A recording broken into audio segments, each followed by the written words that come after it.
OG మన ముందుకు వచ్చేసింది. ఒక్క మాటలో చెప్పాలంటే సినిమాలో స్టోరీ ఏమి ఉండదు మావా, కానీ ఫ్యాన్స్కి మాత్రం పండగే మావా. అది మాత్రం చెప్పగలను, ఆ ఒక్క మాటే చెప్పగలను. ఫస్ట్ ఆఫ్ ఆల్ నేను చెప్పే మాట ఏంటంటే, పవన్ కళ్యాణ్ గారి ఫ్యాన్స్ ఎవరైనా మన వీడియో చూస్తుంటే టికెట్లు బుక్ చేసుకోండి. ఒక షోకి కాదు, 2 షోలకు కాదు, కుదిరినన్ని షోలు బుక్ చేసుకోండి. మీ ఓపిక, మీరు ఎన్నిసార్లు చూడాలనుకుంటారో అన్నిసార్లు చూడండి.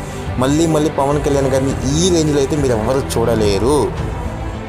ఖచ్చితంగా చెప్తున్నాను, ఈ రేంజ్లో అయితే, ఈ రకంగా అయితే ఎవ్వడూ చూపించలేడు. పవన్ కళ్యాణ్ గారు మళ్ళీ సినిమాలు తీస్తాడా తీయడానికి పక్కన పడితే మళ్ళీ ఎవ్వడు ఇలా చూపించలేడు.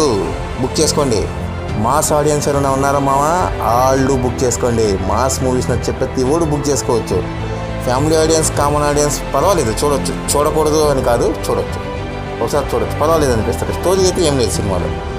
చెప్పాను కదా ఆల్రెడీ ముందు కూడా ఒకసారి 2-3 వీడియోల్లో, హీరో ఒక ఫ్లాష్ బ్యాక్, ఆ ఫ్లాష్ బ్యాక్ నుంచి దూరంగా వచ్చి నార్మల్ లైఫ్ గడపడం, మళ్ళీ ఆ ఫ్లాష్ బ్యాక్లో ఎవరికో కష్టం రావడం, ఆ కష్టాన్ని తీర్చడానికి మళ్ళీ వెళ్ళడం, ఆ కష్టాన్ని తీర్చేసి మళ్ళీ వెనక్కి రావడం.